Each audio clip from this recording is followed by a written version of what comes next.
We'll try to get started.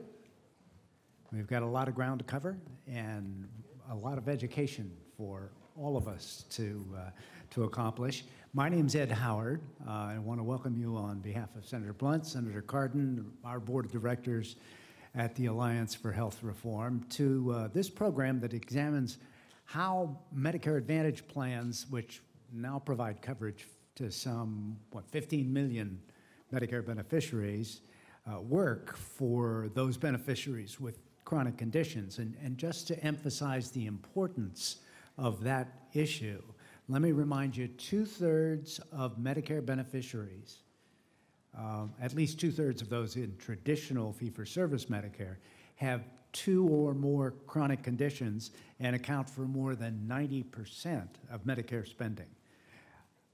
And we have the unexpected pleasure of welcoming to the dais on this topic Senator Ron Wyden.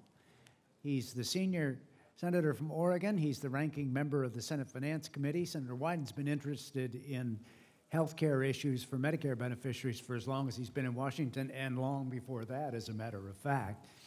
And here in Washington, he's known as someone who looks for opportunities in healthcare and other areas to display his commitment to what he calls principled bipartisanship, which kind of ties in directly with the mission of the Alliance for Health Reform. So it makes it even more fitting that he kick off this discussion of how best to address the care needs of Medicare beneficiaries with chronic conditions. And I should say that he's been working on this issue with Senator Johnny Isakson of Georgia, his Republican colleague, who unfortunately could not join us today, but we're delighted to welcome to this briefing the Honorable Ron Wyden. Ed, thank you. And it's good to be with the Alliance, and I think it would be cruel and unusual punishment to give you a big speech. Ed asked me to talk for about 45 minutes or so.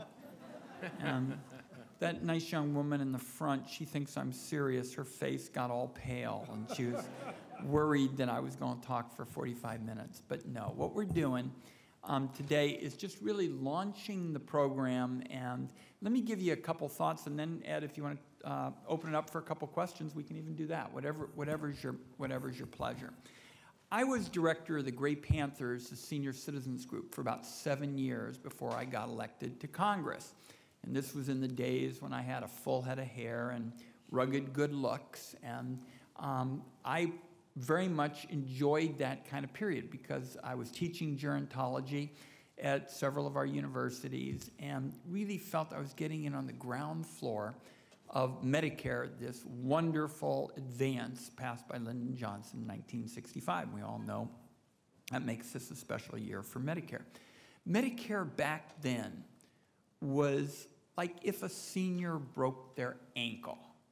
And if the senior didn't have too bad a break, they went to see the doctor, and the doctor took care of it in the office, and it was Part B of Medicare. And if it was a really serious break, they'd go to the hospital, get treatment, and head home. And back in those early years of Medicare, 70% of Medicare spending was for hospital, care. That number has dropped dramatically, and we're going to talk a little bit about it. But suffice it to say, that was Medicare circa 50 years ago. Today, folks, that is not Medicare. In fact, I can tell you, you'd never see another political commercial if it was just about broken ankles. You wouldn't see Democrats and Republicans beating each other up about broken ankles. Today, Medicare is about chronic disease. It's about cancer, it's about diabetes, it's about heart disease, it's about strokes. And if you put Alzheimer's on top of it, that's the entire program. That's the whole ball game right there. It's about chronic disease. And the percentage of Medicare spending that was for hospital care now has fallen to about 40%. And something like 2/3 of those who are on Medicare are now dealing with multiple chronic conditions. So in a sense, Medicare has become the country's premier chronic care program. And certainly this is going to be the challenge of our time. In fact, half of all American adults have at least one chronic condition. So today, you have far fewer people in the hospital, and people who are in the hospital stay shorter periods of time, and you're going to have services in the community play a much bigger role. And that's where there are kind of two pieces to the puzzle. The first is that in many parts of the country, there's Medicare Advantage. How many of you know what Medicare Advantage is? Okay, Medicare Advantage, they're basically programs run by the private sector where, in effect, that's Medicare for that particular area. You have a coordinated program where they basically cover all of the services for an older person outpatient. And very often there are more choices in it, and they can offer coordinated care that often you won't get in fee-for-service medicine. So what we want to do is we want to build on that. We want to build on Medicare Advantage plans so they can do more to coordinate care for people who have these chronic conditions, and we want to hold them accountable in order to have good outcomes. So what we do in this legislation that Ed referred to, and it's the first big bipartisan Medicare reform bill on chronic disease in the Congress. It's bipartisan in both the Senate and the House. In the Senate, anybody here from Georgia? Okay, thank your Senator, Johnny Isakson, and he's been a great partner. Anybody here from Vermont? Congressman Peter Welch, he's the leader. How about Minnesota? Anybody here from Minnesota? Eric Paulson. So we've got 2 Republicans, 2 Democrats working together, and what we do is we, in effect, say that we are going to transform this program that just treats sickness to one that also promotes wellness. And it focuses most on patients at risk, and it's called the Better Care Lower Cost Act. So the Medicare Advantage program gives us a jump start in that direction because it's already moving to coordinate care. But what we also do is make changes for the half of the country that doesn't have Medicare Advantage. How many of you come from areas that really have mostly fee-for-service, don't have much Medicare Advantage? Everybody here got Medicare Advantage? All right. Well, even in my state, which has the second highest percentage of Medicare Advantage in the country, more than half of the seniors and half of the state are in non-MA programs, so they're in fee-for-service medicine. Here's the kind of challenge we have there. If you have people with chronic conditions and you want to get a doctor and a nurse and, say, a pharmacist to work together, they can't get one collective payment for taking care of those seniors. They're all paid in kind of fee-for-service, dopey, silo-driven kind of medicine, so there's no incentive to coordinate care. So the future of chronic illness for at least 4 senators, 2 Democrats, 2 Republicans, is let's build on MA, because that's a good model for coordinating care, and where there is fee-for-service medicine, let's at least start creating some incentives to break down the walls, focus on prevention, focus on more options on an outpatient basis. Ed, why don't we use that as an opening salvo? Softball questions are especially welcome if anybody's got any of those, but let's talk about what you're interested in for a few minutes.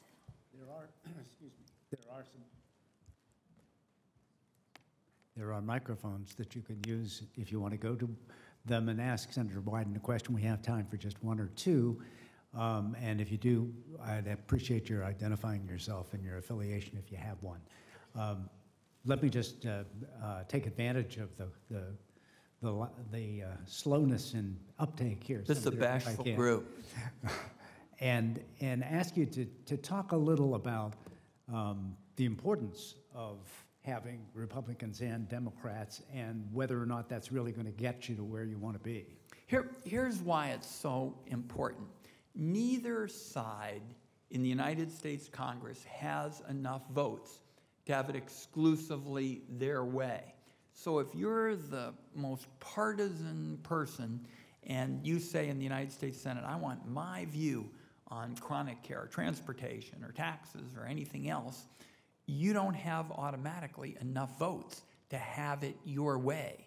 You've got to have a bipartisan coalition. So you either build a group of Democrats and Republicans in the Senate, or it just doesn't happen. Now, the most important things in our country are bipartisan. You look back at some of the great social welfare triumphs, and they have invariably been ones that have been bipartisan. So this is not something that is just a nice sounding phrase where Congress people stand up and they're wearing blue suits and red ties and they stand up and talk about being bipartisan. This is something that you really need to do, number one, to pass it, and number two, in a country where there are sharp differences of opinion, if you're going to sustain it, you better have bipartisan support. And let me ask my co-moderator, Kent Theory from DaVita. Now let's see if we can get those shy people out there to open up too. Go ahead, Kent. I'll tee up a question. Senator, you know better than 90% of the folks in the Senate the challenges of moving from the siloed fee-for-service care to the beauty of integrated care, and that kind of change takes investment. And the good news is that there's a lot of gold at the end of the rainbow, but it takes some time. And reimbursement uncertainty, just like revenue uncertainty in other industries, that uncertainty can dramatically dampen investment in innovation and change because there's not enough multi-year longitudinal stability. What are your thoughts about that? Well, Kent's being too logical for Washington, D.C. I mean, clearly, you can't get, it's almost chicken and egg. You know what these opportunities are for coordinated care, but you can't get people to make the investments for the coordinated care until they know that the reimbursement systems are going to be predictable and the like. How many of you have heard of SGR, the reimbursement system for Medicare? Right now, as the ranking Democrat on the Finance Committee, we'd very much like to get permanent repeal and replace of the SGR system. This is broken. It's a dysfunctional mess. It really is a fiction, by the way. I mean, it sort of exists, but it's sort of honored more in the breach than in the compliance. And Kent, if we can do that, and people will then have the certainty and predictability about what's coming in terms of Medicare reimbursement, I think that will be a big plus for people being willing to make some of these investments. I mean, for example, telemedicine. Telemedicine is one of the primary tools that we use in our bill, particularly to reach people in rural areas. I mean, part of the challenge has been there isn't as much MA in rural areas as there is in more metropolitan areas. So if you want to extend it, you have to advance innovations like telemedicine. And Kent, that would be a perfect example of the kind of investment that we need. And to encourage more of it, you need the predictability and the certainty that the country's finally getting out from under fee-for-service medicine. I sometimes say what we need to do is take fee-for-service medicine outside in the back and just give it a dignified burial, because it really, there's nothing else I know of that drives inefficiency in such a profound, way. I mean, nobody would go to the store and buy sort of stuff one piece at a time if, in fact, you could do more, if you could buy a bigger package and it was coordinated and the services were all within kind of, one package. But for some reason, much of the country, and that's why I mentioned Oregon, we have the second highest. I think we had a Minnesotan right there. You all have the highest percentage of MA in the country. You beat us by like 2%. But even in these states with high percentages of MA, more than half of the seniors still get their care in outdated, clunky, fee-for-service, silo-driven kind of medicine. And that's what we're trying to change both in MA and in the chronic care bill. I think we have a couple of takers from back there from the bashful audience back there. And if we can get short questions, we can handle both of you. Sure. Thank you for your time. You want to identify yourself, sir? Oh, yes. My name's Tommy Ratliff. I work at Evolent Health is the company. I just had a quick question kind of on the lines of coordinated care. I know you just mentioned telemedicine, and I know in-home visits are kind of a big way to have beneficiaries become more engaged, which is a key component of coordinated care. What else can Congress do, or even the private industry do to boost beneficiary engagement to help with that coordinated care front? What we're going to try to do is find a host of new ways to involve seniors in attractive approaches, both in terms of prevention and in terms of coordinated care. One bill you're going to hear a bit about is Senator Portman from Ohio. He and I have introduced the Medicare Better Health Rewards Program. And the reason that that's so important is, you know, Medicare provides a free physical to seniors. Thank you, ACA, by the way. And the challenge, however, is a lot of seniors get that free physical and they walk out without any real sense of direction in terms of what they would do to promote their health. So what we did is we worked with the Oregon Health Sciences Center and the Cleveland Clinic and put together legislation that for the first time, when older people save Medicare money, they would get to share in the savings. Now, these are not going to be huge sums. There's nobody, I mean, if you go home and you say Ron Wyden said that, you know, seniors are going to be able to buy condos in Hawaii with this bill, that's not the case. But relatively small sums of money that create incentives, you know, carrots rather than sticks, I think is something that's pretty opportune. So both on the prevention side and in terms of coordinating care. And one of the things that will be a feature of the chronic care legislation is, as you know, in MA, a lot of the MA plans already have one person who coordinates the care for the older person. We've got to figure out how to do that on the private side where you don't have these MA plans, and that's one of the reasons why a collective payment, when you don't have an MA plan, invites one person to coordinate, you know, care, check in with seniors, have them indicate that they're, you know, paying attention. And there are a bunch of providers that are doing pretty interesting things. I was at a hospital not long ago, and they pointed out to me that for all their patients of modest means, when the patient leaves the hospital, the patient goes home with a scale. Goes home with a scale. And that's because they just want to be able to stay in touch about efforts to lose weight. So there are a lot of different ways to do it with sort of a pretty modest role for government. Kent? And let me go ahead and add a few bullet points underneath everything the Senator said, which is totally on. That I think if we can create the right environment for investment, we are in an ecosystem today, a sort of a technology inflection point in America where we could get spectacular advances in patient engagement. Talk about the scale example the Senator just mentioned.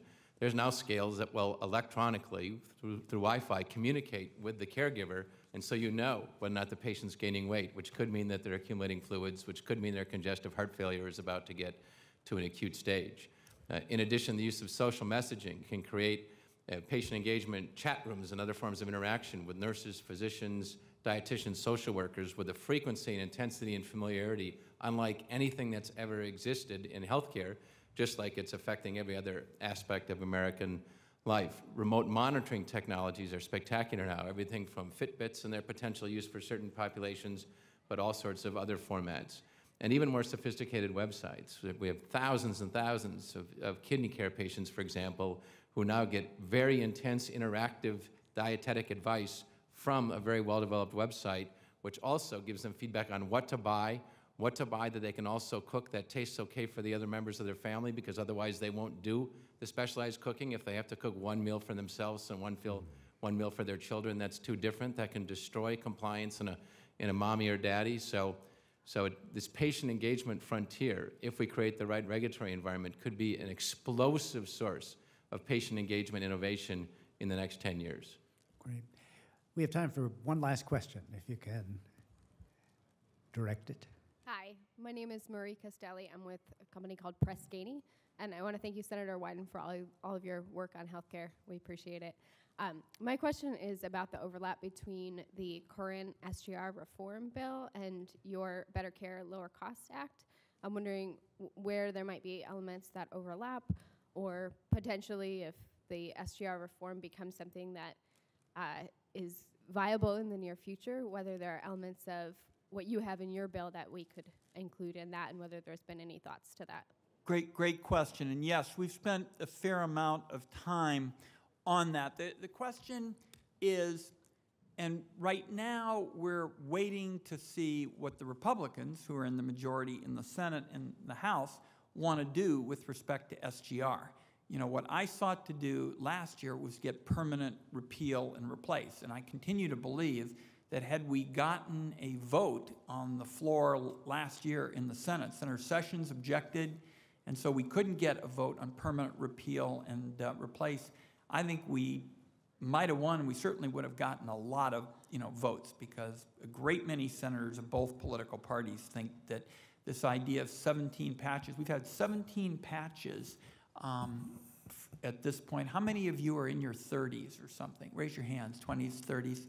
At the rate we're going to be on patch number 75 when you guys are on Medicare, because all we do is keep patching it up every 6 months, every year. It's time, as Kent was asking about with respect to investment, to finally repeal and replace this system and put an alternative out there for the country that really resembles the kind of coordinated, integrated care that we're talking about. So we'll have to see what the Republicans have on offer. But what I tried to do even the last Congress, because you could see it in the work done by the Senate Finance Committee, is take some of the elements of the Better Care, Lower Cost Act and put them in SGR so as to kind of, jumpstart it. And I'm particularly interested in this idea of getting a collective payment for providers in the non-MA world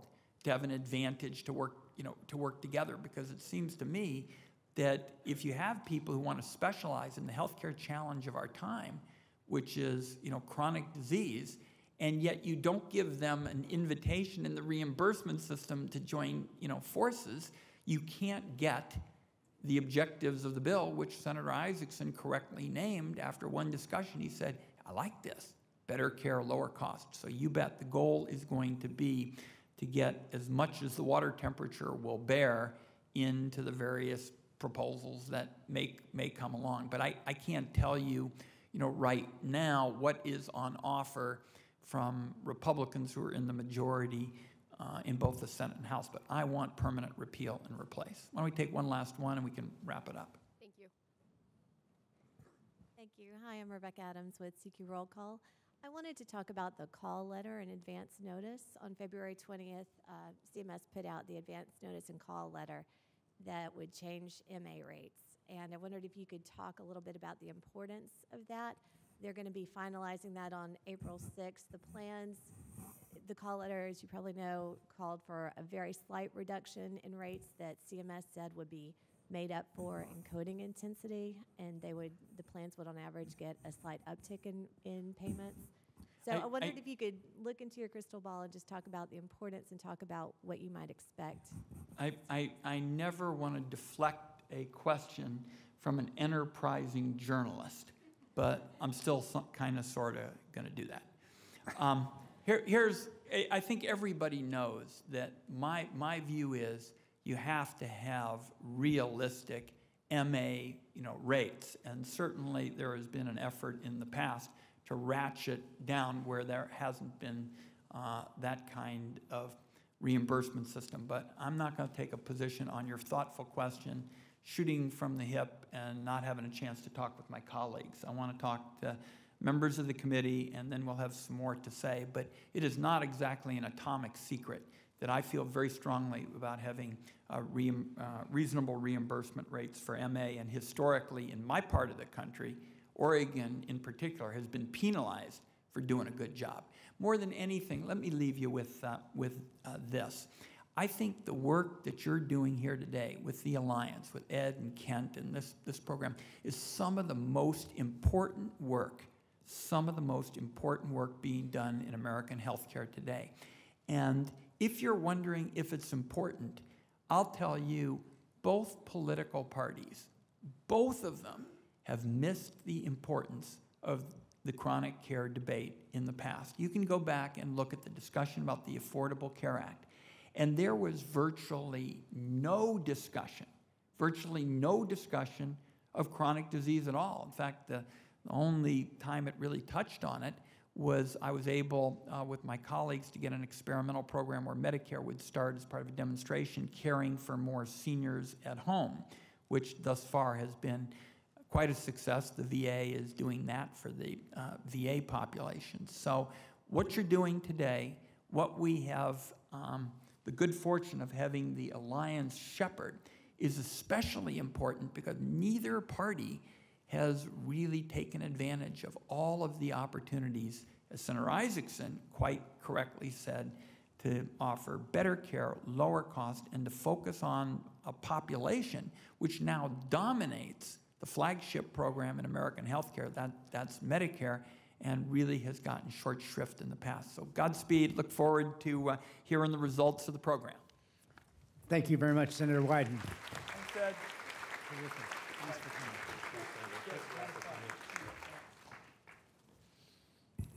Okay, we are off to an exciting start here, and we're going to continue that level of engagement and involvement. I'd ask our panelists to join us at the dais at this point.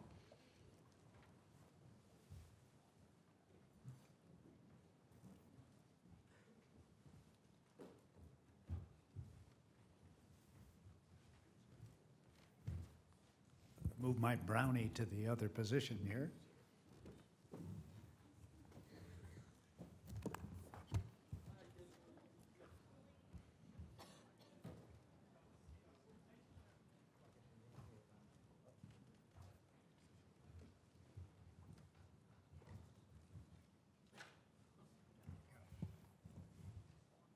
Mark, you want to make sure people know who you are?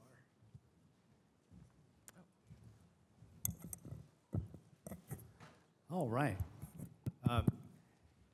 Thank you so much, Senator Wyden. And I noticed that his Deputy Chief of Staff on Finance was getting a little nervous, so he knew he had to leave. Let me repeat what I mentioned in passing, that Senator Isaacson, obviously Senator Wyden's collaborator in this chronic care initiatives, was invited to join us today, but couldn't do it. And of course, to restate the obvious, the Alliance takes no position on any legislation, nor do we make policy recommendations. But we love it when people discuss policy options because that's the way we try to educate our audiences and ourselves about what's out there as a possibility. And I should say that today's briefing builds on the session that we held in early December that sort of described the basics of the Medicare Advantage program, and there's a one-page summary of that session in your packets. Now, the Medicare program's looking to better manage beneficiaries' chronic conditions, obviously, with the goals, as the Senator pointed out, of both improving quality and lowering the costs of care. And we know that many beneficiaries still don't receive the coordinated services they need to manage their conditions.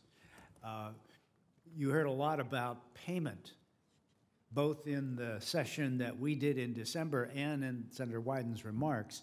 And it's important to note that there is traditional fee-for-service, there is Medicare Advantage, there is the kinds of practices that would be promoted in the legislation that Senator Wyden and his colleagues are putting forward. There are accountable care organizations, ACOs, that are available in most areas. And in each of these now existent options, there are different tools and methods available to manage chronic care, and that's what our focus is today. Obviously, we are pleased to have as a partner in today's program the same group that co-sponsored the December briefing, that is DaVita Healthcare Partners. It's a merger of both Healthcare Partners, which manages and operates medical groups and affiliated physician networks in half a dozen states, and DaVita, which is a leading provider of kidney dialysis services here in the U.S. And as you have already discovered, we are fortunate to have co-moderating today's briefing with me, DaVita Healthcare Partners CEO Kent Thiry. His biographical information in your packets you'll find with those of the other speakers. Kent, you had a couple of chances to ask questions. Maybe you can now give us some answers. Well, I don't know about answers, but it's our thinking, and we're the largest independent medical group in America. We're not an insurance company. We're not a health system with hospitals. We're a pure physician caregiver organization with more Medicare Advantage patients than any other entity in America of our type, 320,000, and we've been doing it for years and years. And we believe it's a strategic tool for the American healthcare system, that there is no other place that so successfully improves health and drives down costs. There's no other place where there's as much quality data. And one of the most powerful things to reflect on with respect to data is its completeness, its timeliness, and its integrity. And this program ranks very highly in all of those regards.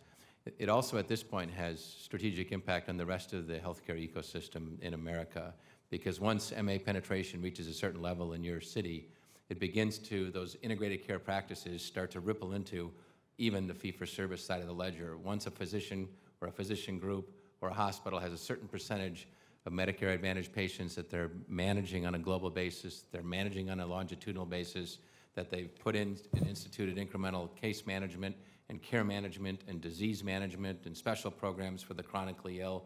Once that reaches a certain percentage of what a hospital or a physician group does, those practices tend to ripple into and affect all of the other care in those offices and those health systems, and there's increasing data to show this tremendous pickup and ripple effect. So we believe that America is appropriately, and Congress is appropriately, and CMS is appropriately delivered a foundation, a vehicle for truly driving transformative care over the next 10, 15 years. And a lot of that is because the Medicare Advantage program allows for a focused, time-intensive, and sustained investment in keeping the chronically ill from becoming more chronically ill, and most particularly from being acutely ill. And I'll stop with that. Great, thank you, Kent. And you have some slides that were prepared for Kent, and we're having some technical difficulties. I hope they don't persist through the program. Well, this is what it would have looked like as he talked. So on this side of our business, this is what we do. I won't repeat, but we're unique, and it's entirely a physician caregiver organization, and we have almost 1 million capitated lives, meaning we provide, again, longitudinal integrated care for all of them in Medicaid, in duals, in commercial, and most particularly in Medicare Advantage. I don't know if they have anything else to pop up there or not. That star ratings, they're worth discussing because they're imperfect but very, very important. And this is just to communicate that two things. One, just selfishly, that we're really good at what we do. And second, hopefully to provoke a conversation about how to take these metrics and make them even more powerful. We are fervent, we are zealots when it comes to transparency and accountability, particularly on clinical outcomes. And we think there's more that we can do in working with Congress and CMS to develop more clear, more thoughtful, more precise, and more aggressive goals and targets so that we're all celebrating when they're achieved, and all providers have to report against them in a very accountable way. Next, if there's another, I don't know. We do a lot of stuff. I'm not going to use up this valuable time, but it's, and this is what you get through improving health over time with patients you take care of year after year that we pursue proactively to come in and see us, that have far more time with a primary care physician than they ever do in Medicare fee-for-service. We're talking about 5 times as much time, 10 times as much time, 15 times as much time with dietitian support and social worker support. When you do that, even in a low Medicare fee-for-service admit per 1,000 area, this is Southern California, one of the lowest Medicare fee-for-service admit hospital admission per 1,000 geographic areas in all of America, still we come in far, far below by keeping people healthy and giving them attention at home. And next. And this is the other part of what we do. We're the largest independent medical group in America. The other thing we do is take care of 35% of the kidney care patients in America. This is the most recent 5-star rating system from CMS applied to kidney care. And again, just hopefully to pay the price of admission for potentially being listened to with respect to talking about policy, We think the price of admission for that is delivering quality today. That invites you, engages you, allows you to have a debate about policy for tomorrow. And here you can see, according to the most recent 5-star rating system from CMS, our kidney care facilities are dramatically outperforming the other 65% of the industry. It's not even close. Being a big blue bar is a good thing on this. Let me leave it at that. Next, and thank you very much. Okay, great. Thanks very much, Kent. That a nimble performance as well as a substantive one. We're gonna start the program of speakers today from the panel the same way we started the panel in December, by hearing from Mark Miller. He's the Executive Director of the Medicare Payment Advisory Commission, MedPAC. Obviously, as we have heard, one of the critical factors in providing high-quality, cost-efficient care to beneficiaries with chronic conditions is the system of paying the providers to furnish that care. And Mark knows more about how Medicare pays providers in its different systems than just about everybody. So Mark, thank you so much for being with us. Yeah, I appreciate it. I think I'm probably going to be the odd man out for this presentation. I think Bob and Helen will talk about specific programs that are related to chronic care management and their outcomes. I've been asked to thread together a few points by the Alliance, and so I think my presentation's a little bit different than the following two. I'm also going to have to really motor given the time here, and so sorry about that. I'm going to start here, and a way to think about Medicare at this particular point in time is there's 3 payment systems. So you have traditional fee-for-service. You have about 30 million people there. You have about 16 million people in managed care plans, MA. These are, as you've already heard these are plans that are paid on a capitated basis for the beneficiary and are expected to take care of the entire, almost the entire range of care for the beneficiaries. More recent development is the Accountable Care Organization. There's about 5 million beneficiaries in those. These are a fee-for-service animal, and because maybe, I'm going to assume fee-for-service and managed care knowledge here, because I'm assuming you all attended the session before and you all listened to what I said before.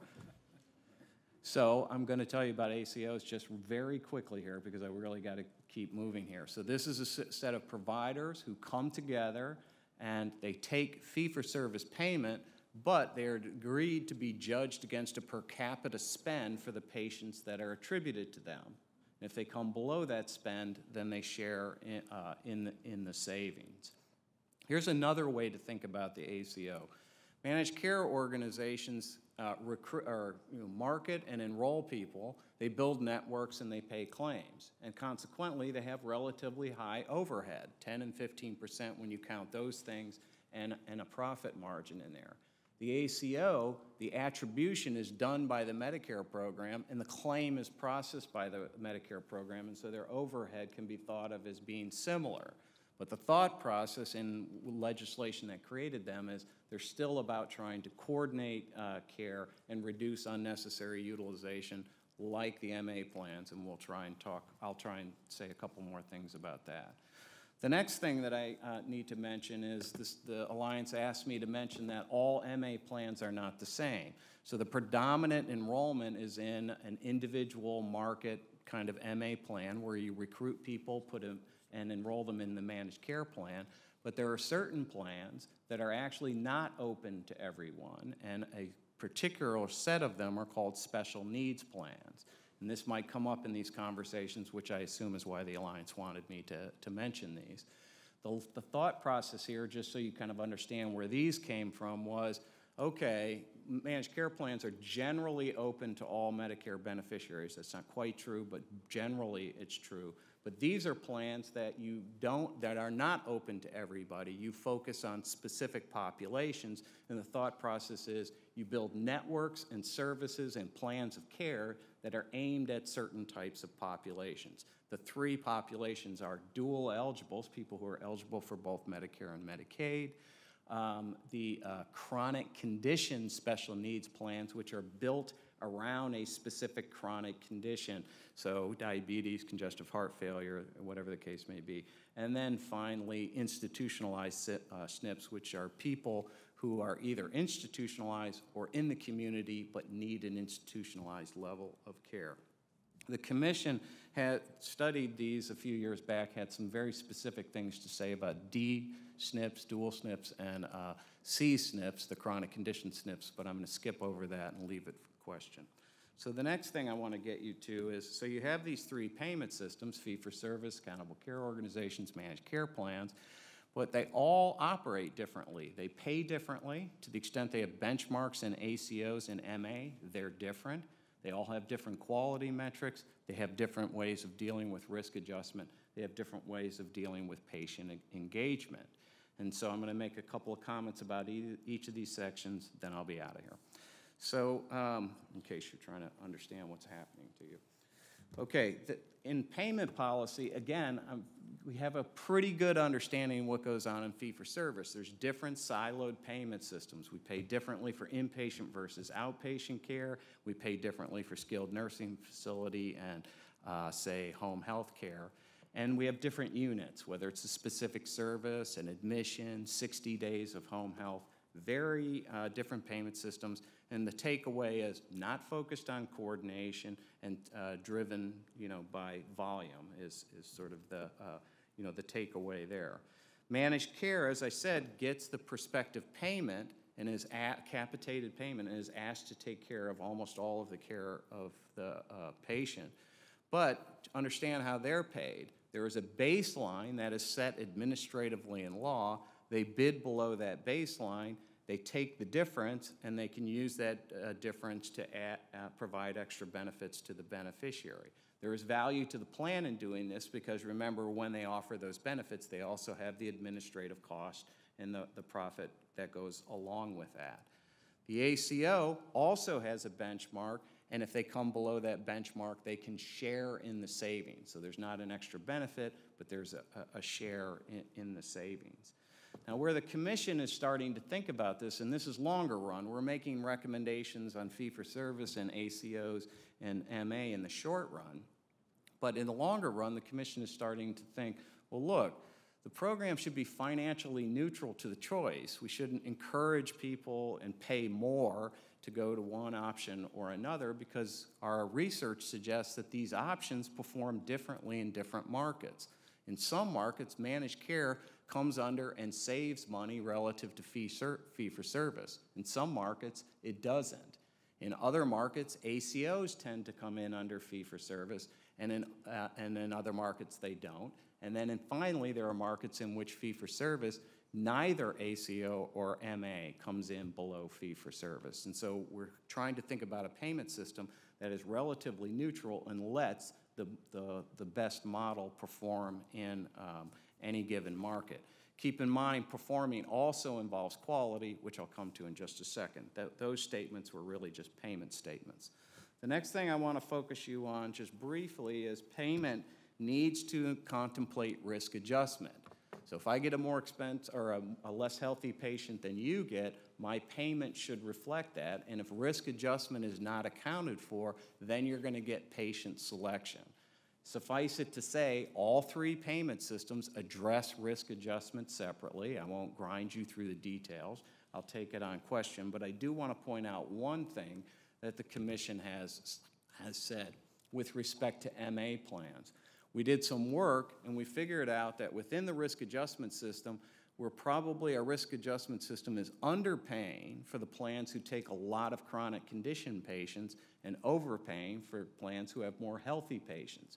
And we made some recommendations, for example, inserting a straight-ahead condition count into the risk adjustment that we think, for example, would bring a better balance in the risk payments. We've also made some other recommendations, but again, I'll leave that to question.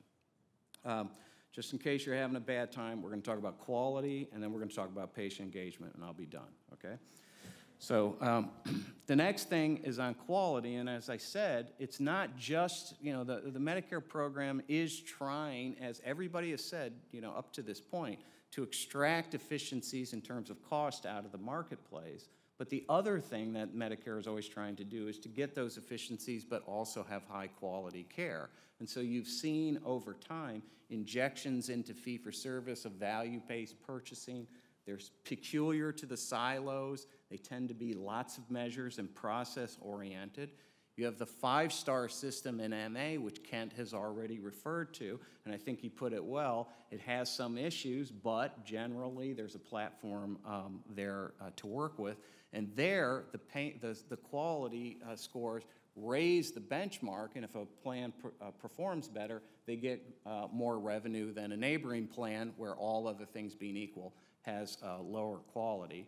And then in the ACO, it works a little bit different. The benchmark remains the same. How much you share is adjusted by how well you do in quality.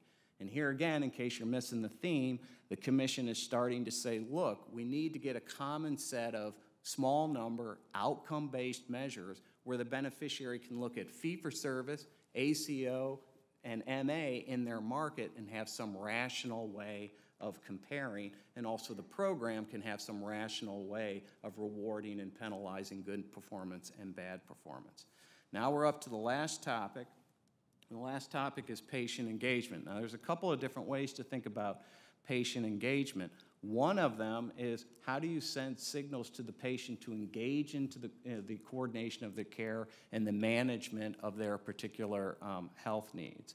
We think that the tools in fee-for-service are particularly weak on this. It's very fragmented. The payment systems don't encourage it.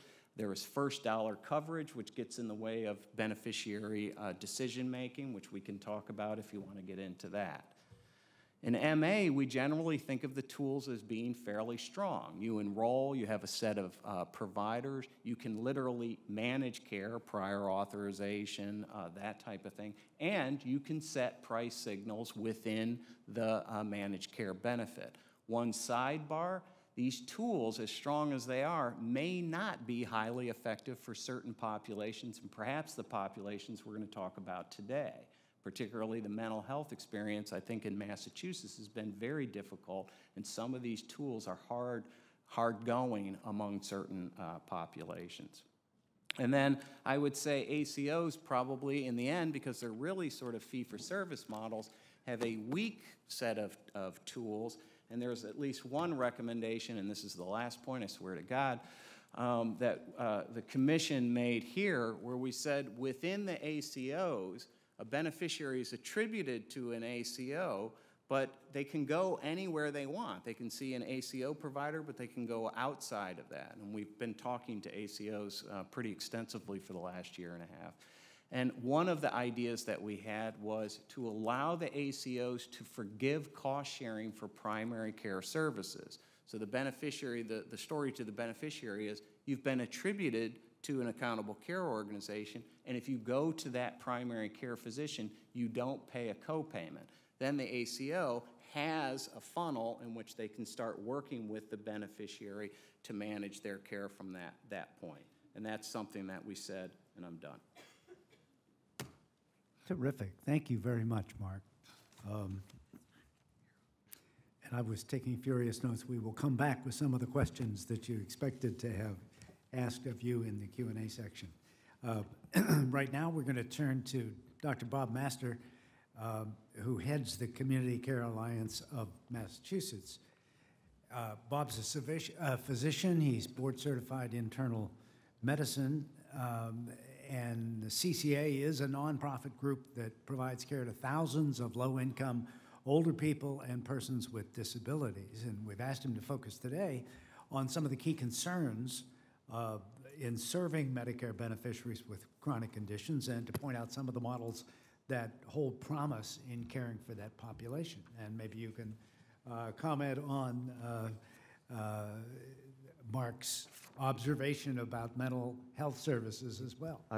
Yes, we're living the dream when it comes to mental health services. But thank you very much. The Commonwealth Care Alliance, as I'll describe later, has several thousand people with 4+ chronic illnesses and concurrent issues of social challenges and economic challenges. We're fully integrated, dual eligible special needs plan with the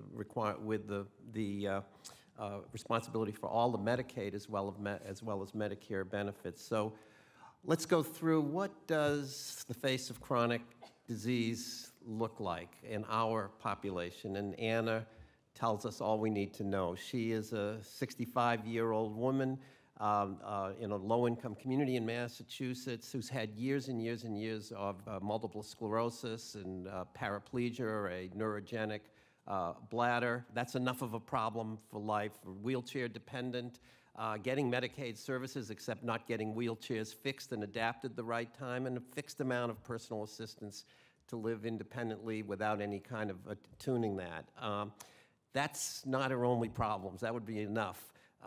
Then the array of other issues. She has an addiction, heavy cigarette smoking, and chronic lung disease as a consequence of years and years of that. As she enters late middle age, she has lifelong depression, mental illness prior to her neurologic condition and prior suicide attempts. That she also has complications related to things like her paralyzed bladder and recurrent urinary tract infections and needs for self-catheterization. And in the 2 years prior to enrollment with us, Anna's life was essentially back and forth to the hospital for what are predictable complications of these underlying chronic illnesses: chronic obstructive lung disease, pneumonias, neurogenic bladders, urinary tract infections. She also had a bed that hadn't been changed, same mattress for 20 years, and spending too much time in it because of her paralysis, decubitus ulcers, deep-seated infections, needs for recurrent hospitalizations. And there's a story here about the decline and this interplay between one's quality of life, desire to live, and just the cascading complications of chronic illness, and the cost issues, which were all recurrent hospitalizations and secondary post-hospital care. What are the problems from a system point of view that we're trying to fix? Primary care, and I think of myself as a primary care physician in a time when I was in a typical practice where you saw 3-4 people an hour and dealt mainly with the medical issues, wholly inadequate as organized to care for the complexity of Anna's needs.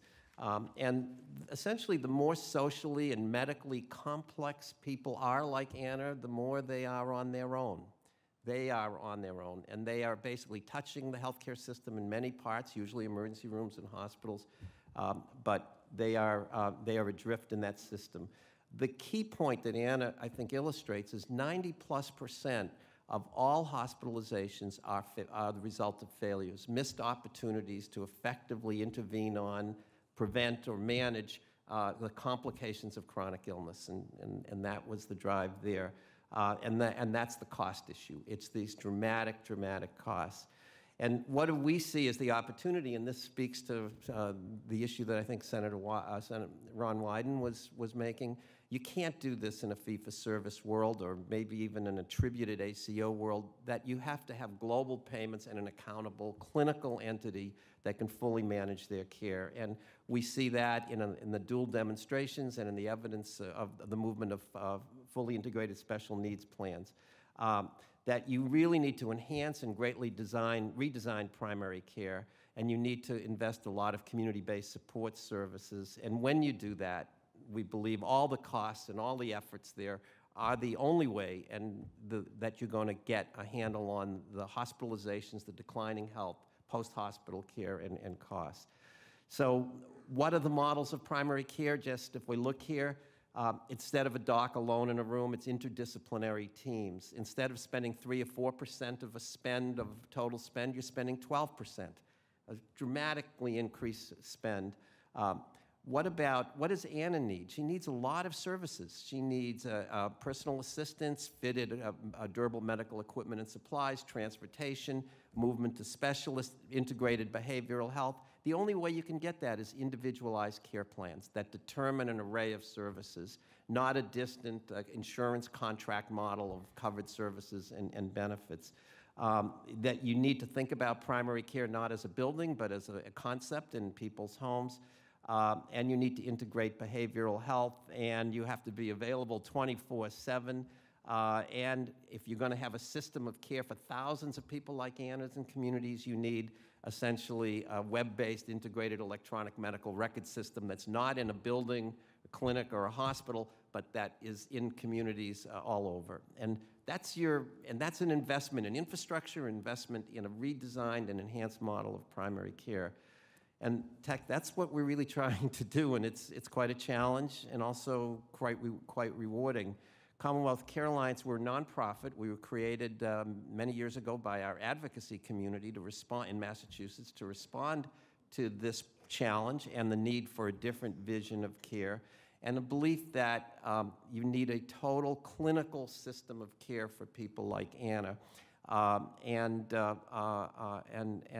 that simply didn't exist. Today we have a language for some of this. I like the word accountable care organization that speaks to what we think we are, a specialized, population-based, accountable care organization that doesn't have people being attributed to us. We are fully at risk with risk-adjusted premium for all of the Medicare and Medicaid services. Today we have about 6,600 dual seniors and counterparts on Medicaid. 75% are nursing home certifiable. And today we have, in our primary care network of over 40 practices around the state, over 100 teams of nurses, nurse practitioners, integrated behavioral health integrated into them. We spend about, almost 1,000 full-time equivalent personal care assistants are funded as individualized care plans, as part of that in our senior program. The most challenging is our One Care under age 65 program, people with very severe mental illness. We were the first out of the gate with the new demonstrations. We have over 10,000 individuals in that program in last year, about 3,000 of which have very severe and persistent mental illness and concurrent substance abuse. And we found a community care option to the psych hospital to be virtually non-existent in Massachusetts. On any given day, we'll have 35 to 50 people in psych hospitals, and they could be served, 70% could be served in other venues, and they don't exist. They've not been built out. It's been a cost shift to Medicare, and we'll talk more about that in the questions there. What we found in the under age 65 population, mental illness, developmental disabilities, severe physical disabilities, is there is an extreme subset that does not have, never had, and never will be able to have a relationship with primary care. And in C5, quadriplegic, partially vent dependent, not going to be seen in a primary care office. And so we have two models of care there. Primary care network that we wrap and enhance, and a second model that we have to build it top to bottom ourselves, specialized primary care for people with extreme mental illness or severe physical disabilities that has to be, where we provide psychiatry, mental health clinicians, physicians, nurse practitioners, and non-professionals as part of robust teams. These are some of the statistics we really have, and it's a little bit small, but the only way we could make it is have a dramatic reductions in hospitalizations, and it's been in the range of 48 to 50% over the risk-adjusted matched populations in fee-for-service. If we didn't do that, we'd be broke because we're putting so much investment in the front end. We wouldn't have that. In studies in Massachusetts for seniors, 66% reduction in permanent nursing home placement, and we have achieved, even as a FIDA SNP, a 4.5-star rating over all these years, and we believe we agree with Inovalon that the deck is stacked against us and other dual and FIDA SNPs as well. By and large, these are nice graphs. We just showed some down. It is continuous learning. We've been at this for about 12 years. And we're continuing to improve our trends of hospitalization rates continue to drop and trend, as well as issues of readmission rates. And the last, I think, is just a summary, if you have this, of what is the problem, what is the opportunity. And I think I'll stop and turn back the remaining 48 seconds of my time to the moderator. Thank you. Terrific. Thanks very much. We'll give it back to you in the Q&A, I promise, Bob. But right now we'll turn to Helen Curry. She's our final speaker, and she is the Director of Medical Practice Integration for Providence Health Plans, which provides coverage to about 400,000 Medicare beneficiaries with what CMS judges as 5-star out of 5-star possible quality plans in several Western states. Those plans are part of the Providence integrated health system that cares for more than 3 million patients a year. And we've asked Helen to tell us how her plans help beneficiaries manage chronic conditions and maybe provide some perspectives on the challenges and the perspectives and connect us back to the policy considerations that could be useful to the members of our audience. Helen, thanks for being with us. All right, thank you very much for inviting me. So Providence Health and Services is out on the west, and we have a over 150-year history of delivering health care to the communities we serve. Providence Health Plans was formed as a not-for-profit organization about 30 years ago, predominantly in Oregon and a little bit in Washington, to deliver a better connected care experiences for the members that we serve in the Northwest. And our population that we serve at Providence Health Plans is about 46,000 Medicare Advantage members. We have over 400,000 total lives that we cover through commercial, Medicaid, and other ASO arrangements. We do offer dual eligible plans as well. As an integrated delivery system, one of the things that I do want to comment on is that about a third of our Medicare Advantage members seek care by a Providence-employed primary care physician. So our network is broad enough that 2/3 of our membership have a choice to see a provider, primary care provider that is affiliated, partner with us, but not employed by Providence. And we really attribute our utilization success to having been in MA for 28 years. We've had a strong collaboration with our providers. That's a theme that I'm going to talk about. The health plan maintains low margins, and we return surpluses to primary care, which contributes to primary care's collaboration on quality, utilization, and even being open to MA patients. Okay, Senator Wyden referred to this, and we have a very high percent engagement in the MA program in our state. Another unique feature of Oregon is that we have a very competitive insurance market. We're one of 19 MA plans that's offered in the state, so we're quite fragmented. I think the impact of having a high MA penetration combined with the competition results in collateral improved care by non-MA, improved care that non-MA patients receive because the providers implement systems and structures in their practices. I will comment that we have a pretty significant fee-for-service access problem in Oregon.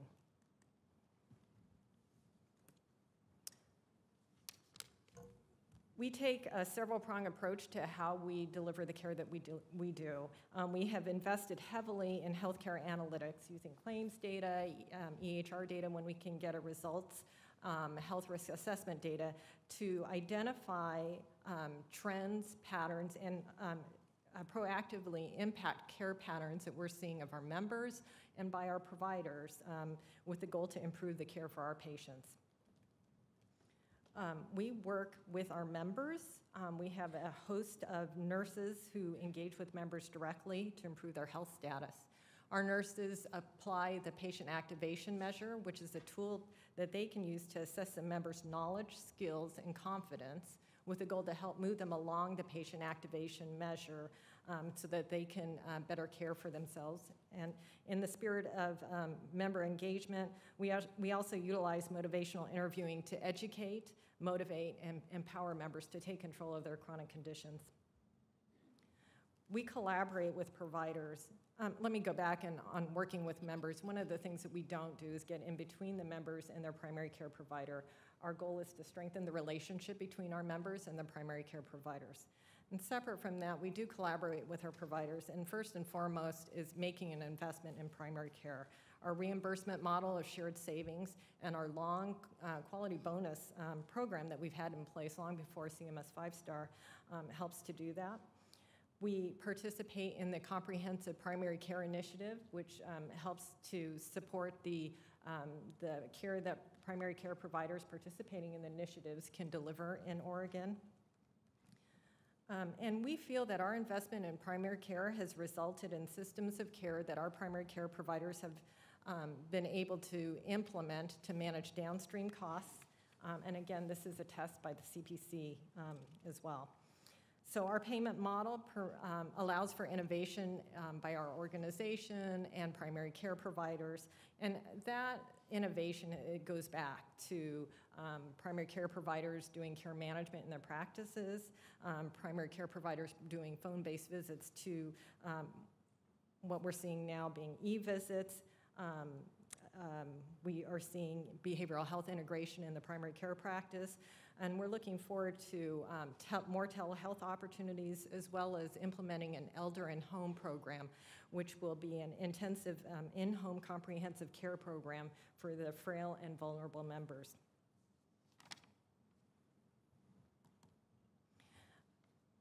Our member engagement rates in our care management programs is very high, as you can see here. Our care management programs range from complex case management to disease management programs, educational programs that our nurses provide for the 5 conditions that you see there, to simple care coordination activities. We provide this at the plan level. We coordinate with any care coordination or care management functions that a primary care provider might be having. We take referrals into our plan, as well as help make any transitions that we need to for the medical home neighborhood. And these rates are significantly higher than what you might see for fee-for-service engagement rates for the diabetes self-management training. Just to give you a scale idea, the G0108 and 09 codes for the diabetes self-management training and fee-for-service were about 5%. And so what we've really achieved are great outcomes. The 25 plus years we've been in MA have really had an impact. We have had favorable utilization trends and high quality, and both of these are validated through national benchmarks. I'm showing you the disease management purchasing consortium data here, which shows a 36% decrease trend between 2002 and 13. Our PHP Providence Health Plan event rates are 42%. Below the national average for those where we have disease management programs for whom our nurses at the health plan are working with our members. And like Dr. Masters' experience in MA, we also have a low 30-day readmission rate of 9%, and we've had that for 2 consecutive years. We are one of 11 MAPD plans out of nearly 400 to achieve the CMS 5-star rating, and of those 11 plans, we're only one of 5 that are not a staff model HMO. One of the interesting things that we've done is taken our competencies at the health plan and either transfer them or transfer the knowledge to various ACO models that we have in our delivery system. So one being the Medicare Shared Savings ACO, but also various employer group direct-to-physician ACOs that Providence has. Some of these competencies include that around population management, providing proactive care that's not bound to the context of an office-based visit, how we deliver care management from risk stratification to patient activation, effective innovation that we've already tested in the MA space. We're bringing that innovation over to the ACOs. And one of the harder things to make a difference in is creating that culture of improvement, working with providers on performance transparency, working with providers on their willingness to look at data and, quite frankly, to believe the data and want to improve on it. We believe integrating quality into operations is important, that it's operational, not a project. And some of the areas where we've had learnings from our HMO or our MA plan to consider in the ACO models include the referral concept, not from the old gatekeeper days, but really from the idea of helping to get the member engaged, to get their care coordinated through their primary care provider or their medical home, and to have their care received by their medical neighborhood. We think we've learned a lot from prospective assignment and understanding who the patient population is, and we believe that that is something that we need to figure out how to translate into the ACO model. In lieu of not having prospective assignment, how do you know who your population is? And in the end, we provide, our high-value plan option. We feel like that comes from the high density of MA patients that we have in our PCP practices, the strong collaboration, our care management, the member engagement. All of that really has helped to create a plan that is low cost and high quality and a great option for our Medicare beneficiaries in our community. Terrific. Thank you very much. We now have your opportunity to rejoin the program, as we had some opportunities with Senator Wyden's part of the program. I neglected to tell you before, you probably know it, there is a green card in your package that you can use to write a question on, and it'll be brought forward. And those of you who are having to leave, before you end up in the hallway, please fill out the blue evaluation form that you'll find in your packets, because we want to hear from you, if you're particularly from congressional staff. As Senator Wyden noted, we really want to make sure that you get the best chance to get educated on the things you think you need, and that'll help us adjust our programs to meet that goal. Would ask you, I remind you to identify yourself and your institutional affiliation if you go to the microphone, and coincidentally, we have someone at the microphone. Mike? Thanks, Ed. I'm Mike Miller. I'm a health policy and communications physician. Mark had talked about sort of the structure of MA, fee-for-service ACOs, but mostly around the Medicare Part A and Part B. I wondered if, Mark, if you had any data on how many of the 16 million in enrollees in MA are also getting the Part D benefits through their MA plan, and then if the other speakers could talk about the importance of the pharmaceutical Part D benefits integrated into the rest of MA as it relates to care coordination and efficiency, et cetera. Thank you. Number right in my head, but I would expect that the vast majority of them are getting their Part D benefit as part of their MA, as part of their MA plan. And I'll just add to that just a comment on the clinical and economic importance of integrating the pharmaceutical aspects of care to the rest. I'll just give one example in our CSNP type of plan that was referred to by a couple of the other speakers, where we provide integrated medication management to our dialysis patients. And we do this for about, at this point, half the patients that we have in America, so it's almost 20% of the patients in America. And after between 24 and 30 months versus a control group, there's a 14% drop in hospitalizations and a 21% improvement in survival. So it is hard for people that don't have a mother who's 84 with diabetes and hypertension and some heart issues and some chronic pain, like my mom. It's hard for you to envision what it's like to have 7 or 8 prescriptions and 13, 14 pills, and they're different colors, and trying to integrate that into your life, and the incredible consequences when you can't.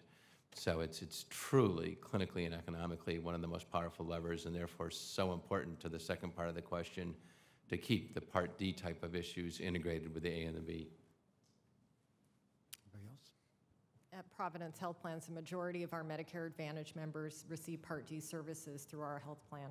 The combination of having our in-house pharmacists who have the data at their fingertips to share with our nurse care managers to deliver very effective medication therapy management programs has been really beneficial. I believe that's reflected in our star ratings overall. The one gap that I would comment on is that I think we need to do a better job, we, the great big we, at figuring out how can we share back pharmacy claims data back with our providers. Providers know who they prescribe medications for, but the challenges around medication adherence, they don't know who picks up prescriptions and when they pick them up. What kind of adherence or compliance percentages are we talking about? Do you have those kind of data? I have our data, but and we're a high-performing plan, so our adherence rates around the anti-diabetic agents and statins and whatnot are somewhere around 80%. One of the new guidelines, the ACCAHA guidelines around statin intensity, is really looking at our patients receiving the right dose of their statin for the condition that they have. That's been a challenge for providers because providers think that they're prescribing, and because of concerns over toxicity, patients actually aren't filling the medications, and that's one of the barriers we're seeing. And let me just, go ahead, Bob. No, I just want to just follow on and say that, like you in Providence, we have a fully integrated Part D. It has to be that way. And I would just say one of, I think, the untapped opportunities of that, among many, and for the seriously mentally ill, since I'll come back to this challenging population, is that we find that these are more often than not, people are receiving multiple prescriptions for psychoactive medications from multiple disconnected providers. In the most irrational way imaginable, and this is Massachusetts, that has probably the best ongoing on-the-ground primary care system, so I can only imagine what it looks like anywhere else. And that gives us real opportunity to start to try to rationalize that, to try to move the risks and of issues of adverse reactions to medications with multiple disconnected providers without information are enormous in these populations. We've already seen it. It came to us that way. And so the opportunity of integrating Part D and, as you mentioned, the data is really, this is the opportunity to really, for the first time, perhaps in people's lives, to have some rationalized approach to medical management. Let me just add to Ed's direct question, the corresponding percentage of typical compliance in an unmanaged population with some chronic conditions is probably in the 40 to 55% range. So when Providence and we and Bob talk about 80 to 95%, it's a spectacular change. And you don't want to think about this just in terms of the very extreme cases where Bob and his people do their beautiful work. If you're talking about a 58-year-old with diabetes and hypertension, so there are millions and millions of Americans like that. Some just never bother to do it after their 7-minute normal fee-for-service PCP interaction with no follow-up from a nurse or social worker. Some have economic issues and just can't afford it, and so start cutting back. Some every month just refill the prescription a week too late. That's a 25% leakage rate in compliance right there. Some are too busy. And so you kind of go on down the list. So these are not unusual Americans. These are people like us in the room who end up that without the right patient engagement, without the right proactive follow-up, without the right education, and without the right technology, that compliance slips down very, very quickly and leads to dramatic acceleration of the demise of the diabetic condition or the hypertensive condition and the interaction thereof. So it's not just 2% of America that has a medication compliance issue. It's a hefty percentage of the chronically ill that are in an unmanaged environment. Very good. Yes, go right ahead. Hello, my name is David Fegley. I'm with the Association for Community Affiliated Plans. My question is primarily for Mr. Miller. I was wondering if you could share any of the work that MedPAC is working on right now in regards to either a short-term or long-term fix to the star rating systems, particularly as it pertains to the D-SNP Medicare Advantage plans. What I can share, I think is what your question is about. There's been an issue churning in the five-star world about plans, and I think somebody up here made this comment, I think. How disadvantaged it is if you have a dual eligible population and it's much harder to hit the 5 stars. So a couple things that we would point out. In the risk adjustment work, and I'm jumping away from the 5 stars for just a half a second, we also found that there's big differences between partial and full duals. And so one point I would get across is we're trying to take a look at the 5-star system and understand a little bit better when people say, well, it's the duals, whether that's a uniform statement, because we all say the duals, and I know there are people at this table who understand this much better than me, but the duals are not the duals. There's a whole bunch of populations underneath that word. So there's that. The second thing, and we talked about this, I think, in our December public meeting, but I can't remember which meeting it was. We also parsed it a bit and looked at the number of disabled beneficiaries. And again, saw a stronger pattern there. So I'm not prepared to say we know what the problem is and we know what the solution is, but we're beginning to think you need to look at the performance of the plan and disaggregate a bit to which populations they have, and we're beginning to think that the disability populations may have a lot to do with it. And then the other piece that came out of some of our work was, and I think other people have seen this too, is some of the compliance measures on the D side that feed into the stars seem to be dragging down some of these plans, which I actually had a question on the compliance stuff.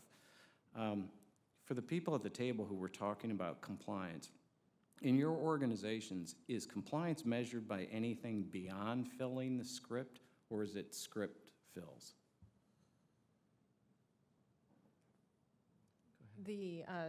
I was referring to our STAR measures in the Part D on the medication adherence. There are 3 measures that does look at an adjusted fill, the percent of days covered. So let me ask it just a little bit differently. Inside your organizations, do you have measures anything beyond the filling of scripts? So whether or not patients are actually taking the medication, they fill it, but are they actually taking it? Yeah, and the big disconnect for us at this level is we can measure kind of fill rates, but that doesn't necessarily mean compliance, and so I've always felt blind. It certainly is closer than prescribing rates, but one of the things that we look at is through our MTM program. We have a better understanding of actually if they're taking and comparing it to our claims data. And what we would add is, separate from those measures, 2 points. One is the degree of patient engagement, to the extent to which when you talk with the patient, you can find out if they're taking it independent of fill. So that's a constant part of our medication management. But secondarily, for many of our chronically ill, we send people to their home. And we have nurse practitioners who are dedicated, 100% of their job is to visit home to home. And we have a smaller number of physicians who are 100% home physicians. And one of the reasons we do that is to evaluate more what the actual dietetic environment it is, what the actual drug compliance is, because you go look in the medicine cabinet and see what's been used and not used, and you've been there before, and so you can start to assess that. So it doesn't end up being sort of statistically presentable, which is why we end up doing some of the other metrics, but for the chronically ill, that's important. And I would say that if I had to think of one outcome measure that really relates to compliance, would be the measure of hemoglobin A1Cs in a diabetic population. And obviously, if you have a substantial percentage that have hemoglobin A1Cs of 7, 7.5 or below, that's probably as good a measure of compliance for medication as any. And Bob, I think you're probably as likely to have an answer to this as anybody, although others are certainly welcome to chime in. But how about the factor of low-income enrollees? Does that present a larger barrier to getting the kinds of compliance levels that you're trying to get to? You know, income is, there are so many challenges in the way, in the low-income population, but within that, there's just a wide variation. So I would say, if I were to say, we do remarkably well with our low-income senior population in terms of their family supports, in terms of the long-term services and supports that are there when there's ADL dependencies. Where we see it fall off in another segment is really the younger populations that have this just complex mix of social determinants in their lives: intermittent homelessness, substance abuse, alcohol, mental illness, and chronic illnesses. This is an extraordinary challenging issue. A great deal of trauma in people's lives, distrust of the healthcare system. Healthcare system is the source of that trauma for many. You put all that together and you have real challenges around trust and compliance. Ken? I would say our experience is there's a powerful correlation between being lower income and health status and access to health services. When you make $15 an hour, you don't have the same flexibility to get off of work and go and see your doctor. If it's a fee-for-service doctor, you're going to see them for 7 minutes and get that flu shot or get whatever specific condition you came in for done. But they're not going to see if you recently contract diabetes. They're not going to offer any follow-up. They don't often have the same educational status to think of asking about those things. And so we find a tremendous, powerful correlation between folks at lower income and the way that they access the healthcare market, which is why Medicare Advantage to them is a gift, which is why a higher percentage of Medicare Advantage is lower income than Medicare fee-for-service. Go ahead. Helen? In our dual eligible population, we also have seen a difference. The question to me is really about the solution and reweighting the measures and whether or not that changing the design of the CMS STAR program frequently does create administrative burden for health plans and providers. This was a solution. Is it the right solution? Does it create different problems? Those are things that are yet to be determined. The other thing that we tried to talk about, and maybe this actually returns to the questioner's question, which I took off point. We also tried to think about, in a different context, is the notion of saying, if you have a quality metric, you don't want to adjust that metric, and I'm pretty sure you guys would agree with this too, and say, okay, if you have more poor people, then it's okay for poor people to not have compliance or not have, whatever the quality metric. And what we've tried to talk about is the notion of you keep the measure relatively transparent, and so a plan may be more or less, perform more or less well on a given quality metric, but you may adjust the impact of the payment effect on the basis of how many poor folks or not poor folks that a plan has, so that you keep the transparency and some pressure to improve, but you have some adjustment for the actual dollar impact on, in this conversation, the plan. Good observation. The schedule says we're almost out of time. What I'd like to do is to take the questions from the people who are standing, and I know you'll be as brief as you can and to get your point across, and we'll exercise the co-chair's prerogatives to extend the program long enough to accommodate all of you. Yes, go ahead. I'm Marsha Marshall with the National Coalition on Mental Health and Aging, and I want to thank Dr. Master for all they do for the population with both serious mental illness and other behavioral health problems. But one of the fundamental issues of our interest is, what are you doing about behavioral health workforce issues? Because that certainly affects your compliance. Good point. Yeah, I mean, and behavioral health workforce, we're talking about everything from the professional level, psychiatry, nurse clinician, social worker, on down to the non-professional community health worker and the like. Obviously, I think what we're saying is that the robust interdisciplinary team has to include that mix. They have to be together integrated with primary care, that's siloed, and to the extent possible, cited in the world where people with mental illness live, so with often human service providers. That's the North Star. And I guess if you don't know where you're going, all roads get you there. That at least tells you where you're going. Yes, go ahead. Hi, I'm Chris Metzler. I'm with American Occupational Therapy Association.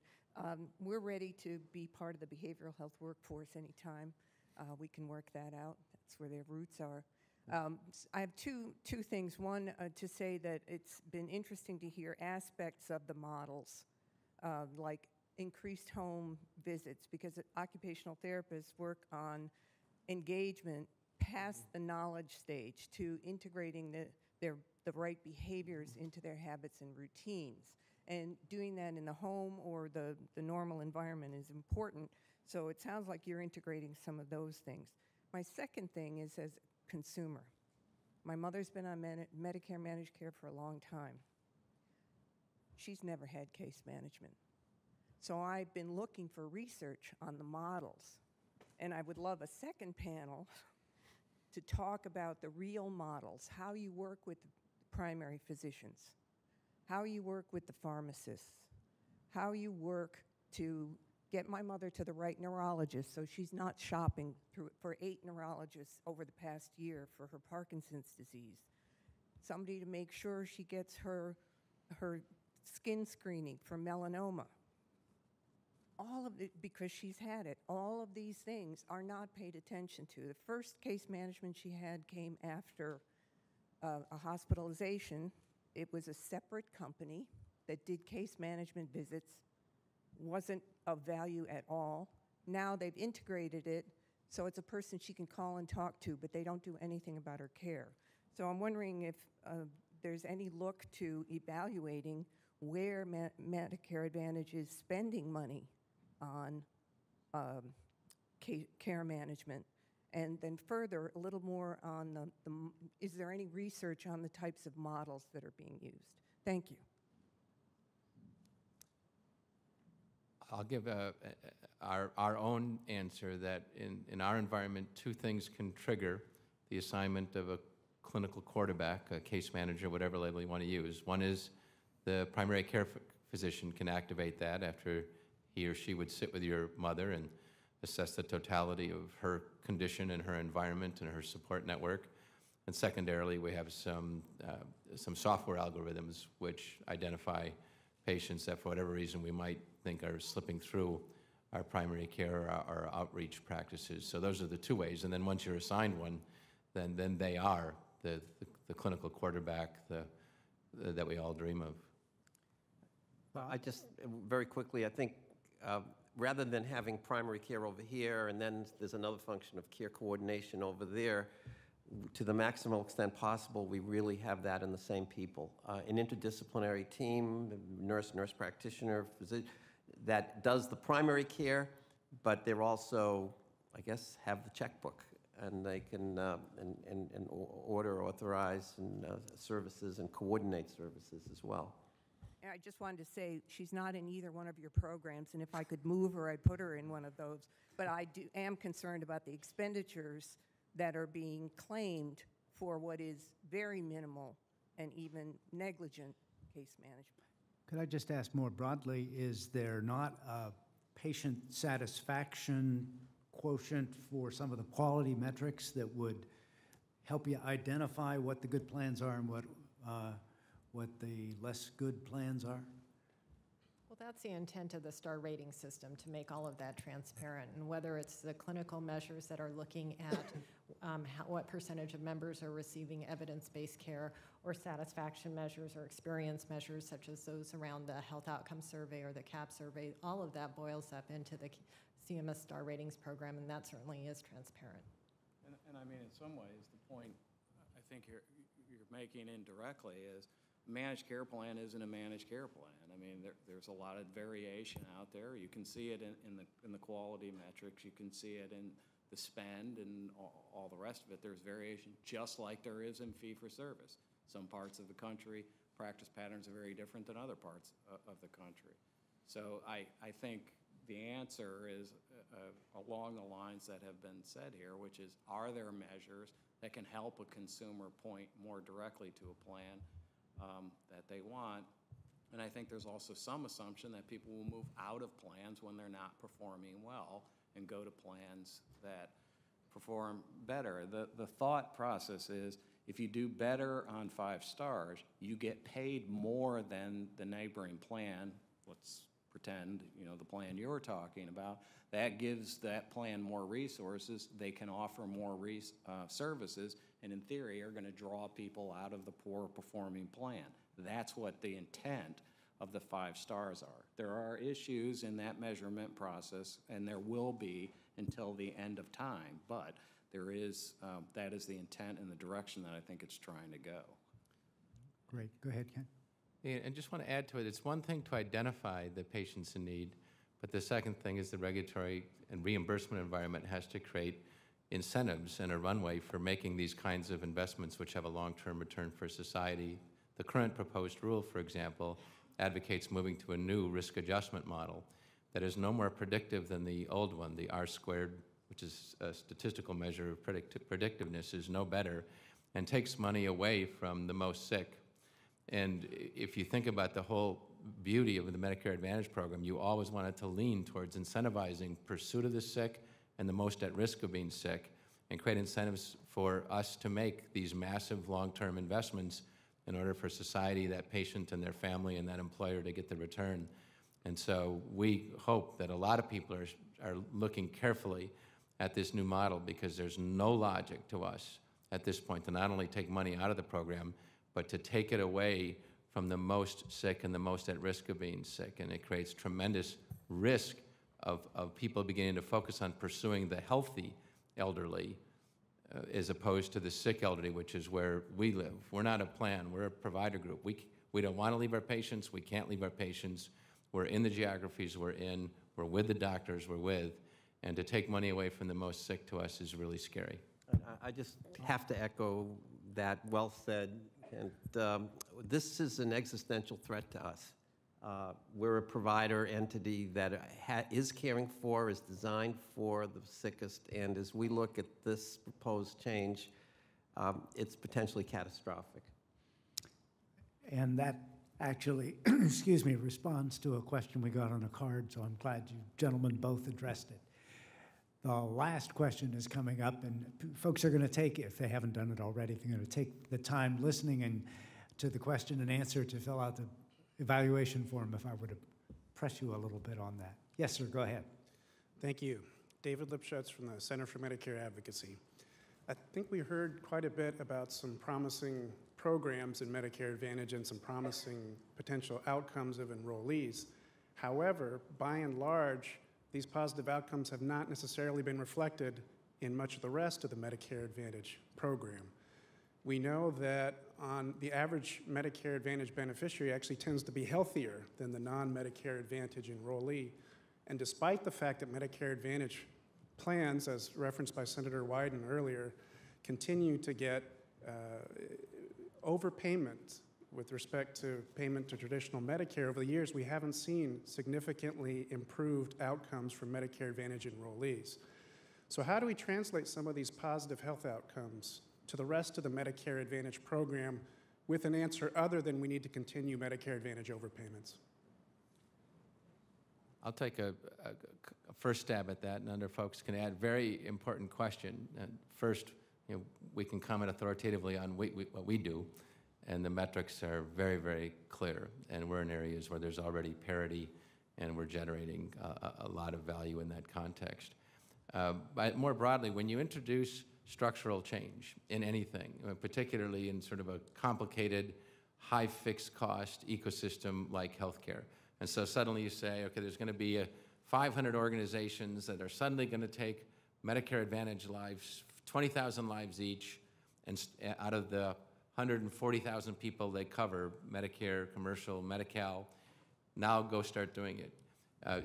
In real life, you would always expect some element of a failure rate, even if it is a great idea, because some of those organizations are not going to be nimble enough to attract the talent, to invest the capital in the technology, to incur the operating losses when you're changing so much, to deal with the organizational friction with conflicting incentives with surgeons who want to put folks in and not deal with managed care. And so it would have been grotesquely naive to presume that every organization that takes on the formidable challenge of creating an actual integrated care environment was going to succeed. You would instead say, oh, a third will fail. They might stay in it because it's embarrassing to get out, or it's hard to get out, or they still have strategic hopes.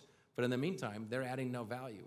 Anyone who actually is an operating executive, we have 67,000 teammates in America, so physicians, nurses, social workers of every type in states across the nation, we would have said a third of the groups that do it will totally fail because it's hard and it takes sustained investment in talent. Another third will do a mediocre job in their first 5-6 years.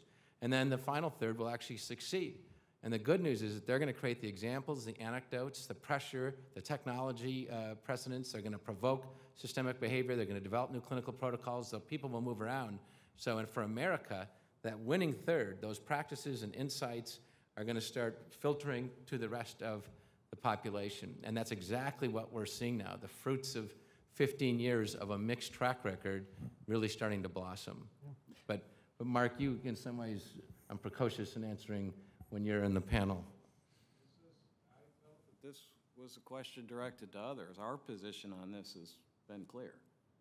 And I said it in the comments, we are seeking a payment system that's neutral to the model and that, you know, doesn't pay one model over another model, and that the performance of the model, both in terms of saving money, or if it doesn't save money, at least improving quality, would be the judgment of how the dollars would flow. But we've taken the position that there were years of overpayments in MA, and we have called for a financially neutral system. I assume this wasn't headed to me, but maybe you had intended it that way. And I'd just like to comment that as a fully integrated, dual-eligible special needs plan that's a care system, not a primary insurer, although we have those functions, we really have no business being in Medicare Advantage. The mismatch between Medicare Advantage and all of the elements and regulatory oversight issues and quality oversights it could not be greater. I could go through one species of insanity after another, but that's where we are. And maybe in the future, entities like ours will go to another, the Medicare Medicaid coordinating office might morph into a place that does integrated care and others that are put a more appropriate framework on it. So I don't feel like we're a part of that. We're forced to be in that world, but it doesn't reflect what we are. So it sounds to me like we may be talking about this topic for the next period of time. We may not wrap it up before the Easter recess, even next year. Thank you all for staying with it. Remind you that there will be a video recording of this briefing available on the Alliance website at allhealth.org, probably tomorrow, if not the next day. And a couple of days after that, we'll have a transcript posted. We'll try to send a note out telling you that all this stuff is available. All of the materials in your kits are available on our website as well. Thank you so much for helping I think, a very lively and useful conversation take place on a very complicated topic. Thanks to our colleagues at DaVita for both being a major part of the program and helping us put it together. Ask you to join me in thanking the rest of the panel for an absolutely wonderful conversation.